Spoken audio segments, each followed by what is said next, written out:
Olá, gente, boa tarde, ótima quinta-feira pra você. Na música não, vamos ficar por aqui só no esporte mesmo, seu Pradão. Boa semana de clássico e muita conversa na Chapecoense. Ainda mais uma tarde de treinamentos na Chapecoense. Ontem foi pelo menos meia hora com a conversa com o técnico Emerson Cruz. O pessoal tentando ajustar o time e tentando entender o que está acontecendo com a Chapecoense. Sem tempo para lamentar e nem mesmo ficar pensando nos pontos que já se foram. É com esse pensamento que a Chapecoense iniciou mais uma tarde de treinamentos no CT da Água Amarela. Por isso, antes da atividade, cerca de meia hora de conversa entre os jogadores e a comissão técnica. Na pauta principal da conversa, obviamente, o clássico contra o Avaí. Eu penso que um jogo começa logo após que o outro termina. Então, acho que desde o vestiário ali contra o Ceará, né, quando acabou o jogo, a gente já começou a pensar no Avaí. É um clássico regional, mas é um jogo como qualquer uma outra equipe que fôssemos enfrentar contra Flamengo, Corinthians. Tem vale os mesmos 3 pontos. Temos que entrar bastante concentrados. A equipe deles também não vive um bom momento, nem a nossa. São coisas praticamente parecidas ali. Estamos no Z4. E que a gente não pode deixar que esse momento ruim que viemos passando nos abale para esse jogo. Vai ser um jogo de suma importância, onde podemos retomar a confiança, né? Temos que vencer, temos que pontuar, né? Porque a gente tem que se afastar dessa zona aí. Eu acho que a gente não tem time e esse não é o lugar da Chapecoense.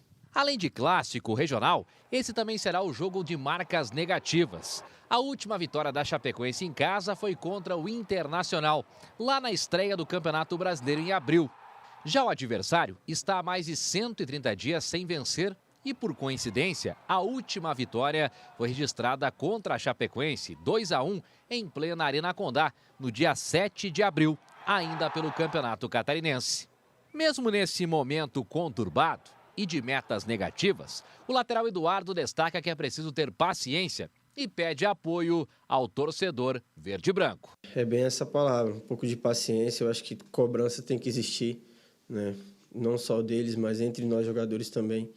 A gente já se cobra a todo momento, mas eu faço um apelo à nossa torcida, porque eles esperem acabar o jogo para que eles possam nos cobrar, né? Não adianta eles ficarem vaiando no início do jogo, né? Aí daqui um pouco a gente vai lá e ganha o jogo, aí depois vai todo mundo ficar feliz. Então, deixa para cobrar depois do resultado, né? Nos ajuda, nos empurre aí para que a gente possa vencer esse jogo, porque é de suma importância e eu conto com cada torcedor da Chapecoense, né? Cada torcedor apaixonado, que eu sei que a cidade, quando a Chapecoense ganha, o clima é diferente, o ambiente é diferente, então a gente está devendo isso não só para nós mesmos, mas para o torcedor também. Sérgio Badabadalotti, como é que tá, amigo? Tudo bem? Como é que tá? Tá bom? Tudo certo. E aí, o Eduardo deu o recado certo, o torcedor tem que apoiar, como é que você vê isso? O pensamento é esse aí, né? Todo mundo tem o mesmo pensamento de apoiar a Chapecoense. A hora da cobrança, a hora da crítica foi pertinente, uma atuação fraca diante do Ceará, campanha ruim. Então, o futebol é igual aqui em Chapecó, em todos os lugares é assim. Quando a coisa não vai bem, o torcedor se exalta, cobra, a imprensa também, se torna um ambiente ruim, um clima pesado. Não é isso que a gente quer. É muito mais fácil a gente trabalhar num ambiente saudável, num clima de tranquilidade, com bons resultados, como muitas vezes já aconteceu aqui na Chapecoense. O momento é de dificuldade. Agora, para responder, para dar a resposta às críticas e às cobranças da imprensa e da torcida, o time tem a oportunidade domingo contra o Avaí. Agora é um jogo de responsabilidade. Eles têm que assumir esse compromisso, os jogadores, o grupo, o Emerson Cruz, assumir esta responsabilidade de dar uma resposta onde tem que ser, que é dentro de campo, contra o Avaí, que com todo o respeito que merece, é o lanterna do Campeonato Brasileiro, um time que em 14 partidas não ganhou nenhuma vez. Que a Chapecoense não seja aquela que vai proporcionar ao Avaí, e ainda mais o jogo sendo aqui em Chapecó, a primeira vitória no campeonato. Então, respeitar o Avaí sim, mas na medida certa. É um jogo que a Chapecoense tem todas as condições de ganhar. Agora tem que jogar com entrega, com raça, com garra, com espírito de luta, com sangue nos olhos, e o torcedor certamente vai fazer a sua parte, comparecer à Arena Condá, empurrar o time para uma vitória, uma reabilitação e nos dá esperança, expectativa de que possa, quem sabe, se recuperar no Campeonato Brasileiro. E o torcedor está convocado, até porque está fácil. Tem promoção de ingressos para domingo, né, Juninho? Exatamente, Badá. Vamos atualizar, continuar falando desse clássico regional entre Chapecoense e Avaí. Vamos ao vivo até próximo ali à Arena Condá, onde está por lá Felipe Croix e atualiza informações, Felipe, sobre a venda de ingressos. É importante destacar, não é naquele local tradicional, pelo menos até o dia do jogo, né, Felipe? Boa tarde. Isso mesmo, Juninho. Boa tarde a você, boa tarde a Sérgio Badabadalote e a você, telespectador que acompanha o Bloco do Esporte aqui no Balanço Geral para todo o Oeste Catarinense. Pois é, todo mundo estava acostumado a sempre comprar aqui na Arena Condá, na bilheteria, mas agora o local oficial aí para a venda dos ingressos é aqui, a loja da Chapecoense na Rua Clevelândia, que fica em frente aqui à bilheteria da Arena Condá. Os ingressos já estão à venda desde terça-feira aqui e também nos pontos tradicionais de venda. E os valores já estão com um desconto aí, um valor promocional, né? Arquibancada geral R$ 40, as cadeiras descobertas R$ 60, as cadeiras cobertas laterais R$ 80 e as cobertas centrais R$ 100. O sócio Condá vai poder também comprar o ingresso para o acompanhante pela metade do preço, somente o ingresso para acompanhante aí com metade do preço. E aí, meia entrada também para a Ala Sul, portão 3 ali para a torcida da Chape a R$ 20 e também meia entrada para a Ala Sul para a torcida do Avaí, torcida visitante, também por R$ 20. Bem, vale destacar também, Juninho, o seguinte, tem aí a meia entrada para estudantes, idosos, menores de 18 anos, professores e também para doadores de sangue que comprovem que tem pelo menos 3 doações por ano. E aí eles têm direito aí a comprar essa meia entrada para a arquibancada geral, cadeiras descobertas e laterais, também mediante a apresentação de um documento de identificação. Crianças menores de 12 anos não pagam ingresso para ficar então na arquibancada, cadeiras descobertas e cadeiras cobertas laterais, mas tem que tirar o ingresso de forma antecipada. Aqui na bilheteria da Arena Condá, a venda só vai acontecer no dia do jogo, dia 18, domingo, a partir das 9 horas da manhã até o intervalo da partida, que começa às 7 horas da noite, e todos os caminhos levam para a Arena Condá, que vai enfrentar o Avaí então aqui em Chapecó, vai enfrentar em casa, e é claro, a gente espera a vitória da Chape, né, Juninho? É contigo aí no estúdio, você e o Sérgio Badabadalote. Valeu, obrigado, Felipe, pelas informações. Bem lembrado pelo Felipe, acompanhante de sócio, na geral, paga 20, mas aí o sócio tem que ir lá e comprar o ingresso. Agora, se você, porventura, o que é difícil, eu creio, não conhecer nenhum sócio da Chapecoense, aí é R$ 20 lá na Ala Sul. Então, muitas vezes a gente recebe questionamento quando o valor do ingresso é 60, quando é 80, quando é 100, quando é 120. Agora vai ser R$ 20.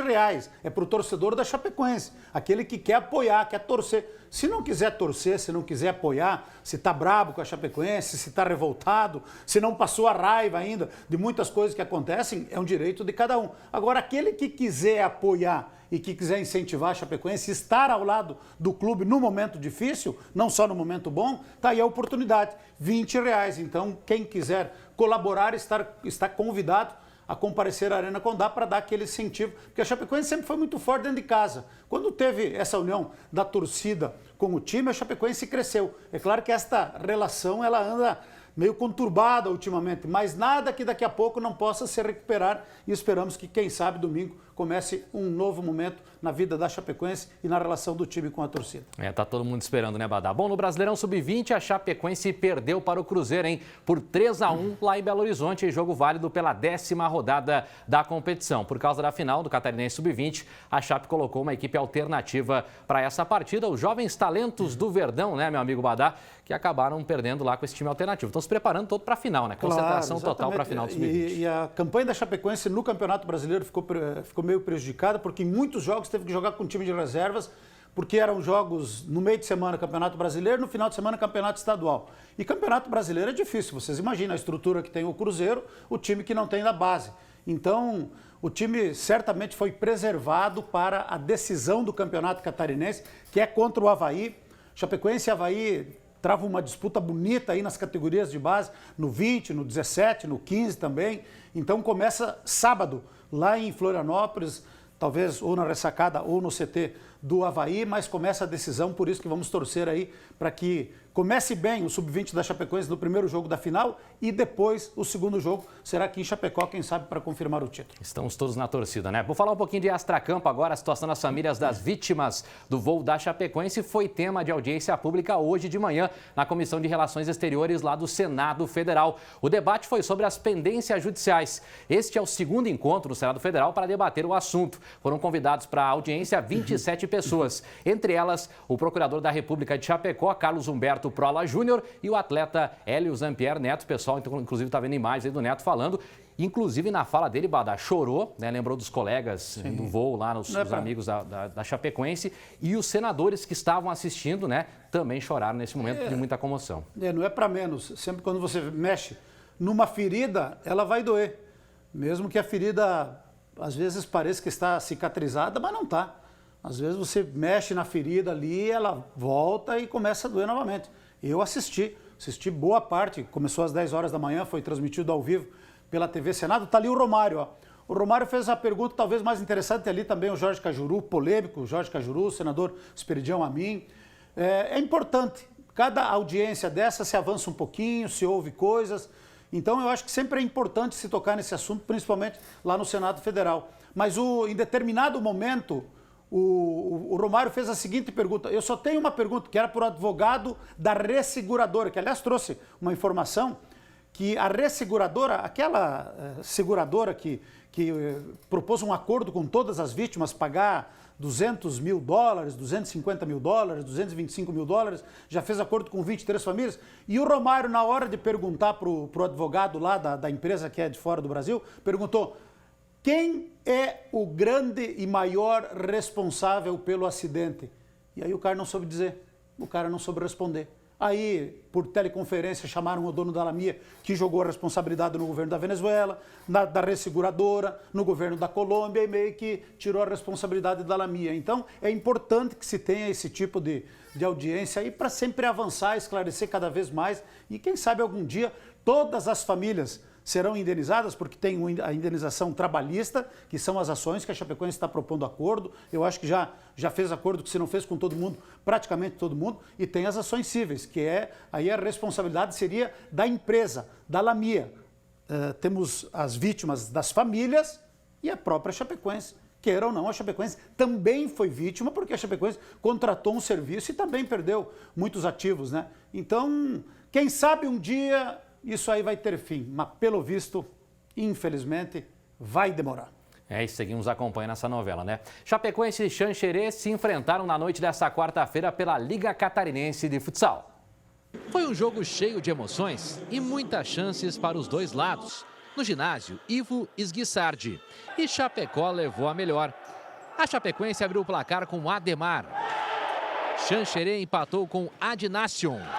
Na insistência, Ademar colocou a Chapecoense novamente na frente. No segundo tempo, o goleiro de Chapecó fez pênalti no camisa 14, Ednácio de Xanxerê. Ele mesmo bateu e empatou novamente a partida. Só que Ademar estava inspirado. Depois da bola explodir no pé da trave, o camisa número 5 marcou o terceiro dele e o gol da vitória de Chapecó. Placar final, Chapecoense 3, Xanxerê 2. Jogo bem movimentado por lá em Xanxerê. Bonito ginásio, bonito ginásio. Boa vitória da Chapecoense Futsal.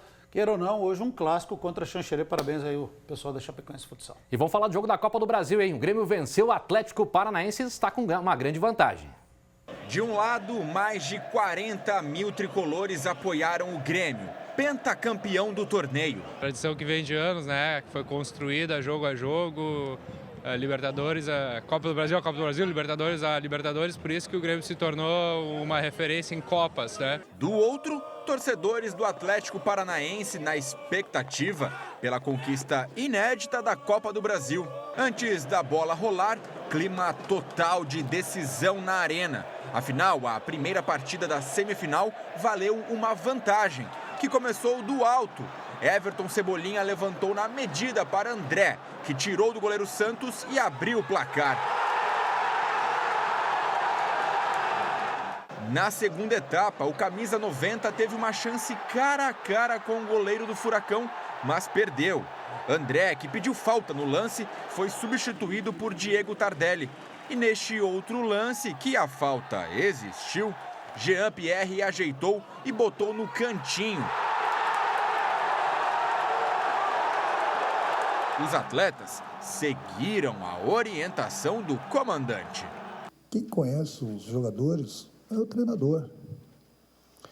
O treinador sabe do que ele pode tirar de um jogador, do que o jogador pode apresentar durante uma partida. Minutos depois, o jovem meia saiu aplaudido pela torcida. E a vantagem tricolor poderia ter sido maior se Tardelli tivesse acertado esse lance no final. O Grêmio vai a Curitiba com um placar de 2-0 na bagagem. E esse resultado lhe dá o direito de perder até por 1-0 lá na capital paranaense. Mas para o técnico Renato Portaluppi, nada ainda está ganho. Tem muita coisa indo pela frente. O Atlético ele é muito forte dentro da casa deles. E a gente tem que tomar o máximo de cuidado. Isso tudo eu já falei para o meu grupo. Nós conseguimos uma pequena vantagem que nos dá uma certa tranquilidade para que a gente possa jogar mais tranquilo no Paraná. Everton tomou o terceiro cartão amarelo e não joga a próxima partida no dia 4 de setembro. E caso o Grêmio vá para a final, Cebolinha pode desfalcar o time se for convocado para a seleção brasileira. É um problema CBF e Grêmio, presidente e diretoria. Eu estou dando simplesmente a minha opinião. Como eu dei lá depois do Flamengo, mesmo com o terceiro cartão amarelo, tem que ter o bom senso, deixar o Cebolinha aqui com a gente. Mas isso aí tem que se preocupar depois do segundo jogo, caso avance para a decisão. Baita atuação do Grêmio, dos jogos que eu vi ultimamente, melhor atuação do Grêmio, jogou muita bola, propondo o jogo, indo para cima, partindo para cima. Ontem elogiei o Thiago Nunes aqui, pois ele amarelou. Pipocou o técnico do Atlético Paranaense, meteu 3 volantes, 3 atacantes, como a gente às vezes vê aqui na Chapecoense, né? Eu não sei de onde é que os caras tiram isso. 3 volantes e 3 atacantes, matou o time dele. E aí o Grêmio deitou e rolou, mandou no jogo, jogou bem, fez 2-0, mas deixou passar a oportunidade de fazer 3, 4, quem sabe 5. É uma boa vantagem? É, mas ela poderia ter sido melhor. Poderia ter liquidado a fatura no primeiro jogo. Mesmo assim, carrega uma boa vantagem, porque o Atlético vai ter que fazer 3 gols de diferença no Grêmio. Então, pela atuação de ontem, o Grêmio realmente mereceu a vitória, mas repito, por aquilo que jogou, pelas oportunidades que criou, poderia ter vencido por mais. Assim cresce e aumenta a possibilidade de Grenal na final da Copa do Brasil. Os gaúchos estão enlouquecidos.